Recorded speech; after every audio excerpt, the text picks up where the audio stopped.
और बड़ी खबर है ग्रीनलैंड पर डोनाल्ड ट्रंप की यूरोप को चेतावनी। जहां यूक्रेन पर ध्यान दो, ग्रीनलैंड पर नहीं। यूक्रेन युद्ध से यूरोप को क्या मिला? 8 युद्ध रुकवाने पर भी नोबेल नहीं मिला। अब ग्रीनलैंड पर कब्जा करूंगा, डोनाल्ड ट्रंप का एक बहुत बड़ा बयान।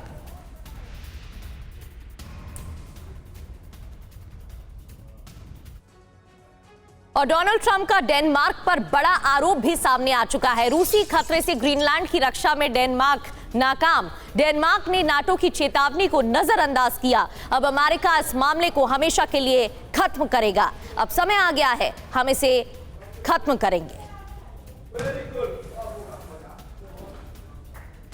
यूरोप पर भी भड़के हैं डोनाल्ड ट्रंप। बड़ी खबर, ग्रीनलैंड की बजाय यूक्रेन पर ध्यान दे। यूरोपीय देशों पर टैरिफ लगाने की भी धमकी। ग्रीनलैंड में सेना के इस्तेमाल पर चुप्पी साधी। ट्रंप ने एनबीसी न्यूज से कहा, नो कमेंट्स।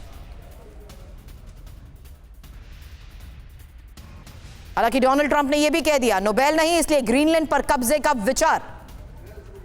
ये बड़े बयान डोनाल्ड ट्रंप के। यूरोप को रूस यूक्रेन युद्ध पर ध्यान देना चाहिए।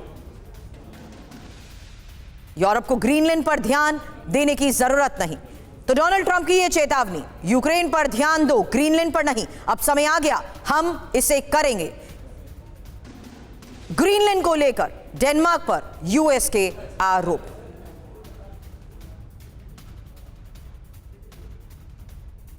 मनीष हमारे सहयोगी इस वक्त हमें ज्वाइन कर चुके हैं। मनीष, अब नोबेल की वो चाहत तो पूरी नहीं हो पाई, लेकिन अब क्या अपनी मंशा एक बार फिर से सामने रख दी? और ये चाहत इसलिए भी पूरी नहीं हुई कि सिर्फ दावे हुए कि युद्ध रुकवाए। असल हकीकत यह है कि युद्ध और भड़काए, और वो भी अलग अलग फ्रंट पर। फिलहाल ग्रीनलैंड को लेकर ये बड़े बयान। बिल्कुल, देखिए, मुझे लगता है कि बॉलीवुड में अब नया डायलॉग यही लिखा जाएगा कि अगर तुम मुझे नोबेल पीस प्राइज नहीं दोगे तो मैं यूरोप के देशों पर कब्जा करूंगा और ग्रीनलैंड उसमें पहला नंबर होगा।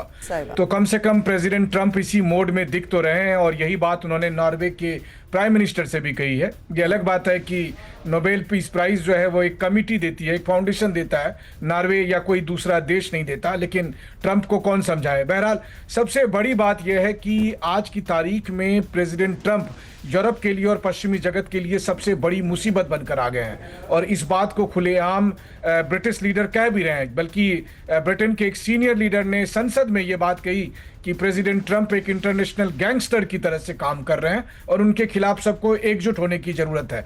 तो आज संयोग की बात देखिए कि आज 20 जनवरी है, 1 साल पूरे हो रहे हैं प्रेसिडेंट ट्रंप को, अपने दूसरे कार्यकाल का 1 साल पूरा हो रहा है।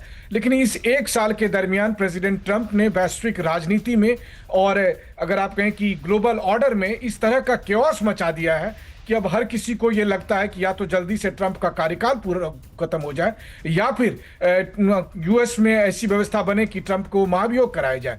क्योंकि देखिए, जिस तरीके से पहले वेनेजुएला, फिर ईरान और अब ग्रीनलैंड, तो बहुत तेजी के साथ president Trump goal post change कर रहे हैं, और उसकी वजह से एक अलग किस्म की अराजकता वैश्विक राजनीति में फैल रही है।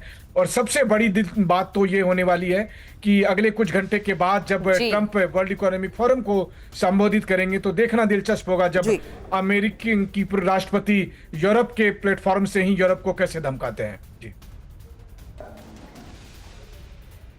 बिल्कुल, और डर अब देखने को मिल रहा है। मनीष, लौटेंगे आपके पास, लेकिन ग्रीनलैंड पर गदर मचा हुआ है और विश्व युद्ध तीसरे का डर क्या बढ़ता जा रहा है? ग्रीनलैंड की रक्षा करेगा कनाडा। कनाडा के पीएम मार्क कार्नी ने ऐलान जो कर दिया है, अमेरिका की बजाय नाटो का साथ देंगे, ये कहा गया है साफ तौर पर। ग्रीनलैंड को यूएस का हिस्सा नहीं बनने देंगे। डेनमार्क किंगडम का हिस्सा है ग्रीनलैंड। बड़ी बात क्या है? ग्रीनलैंड सेना भेजने पर विचार कर रहा है कनाडा। सेना भेजने के फैसले पर पीएम मार्क कार्नी की मंजूरी अब बस बाकी है।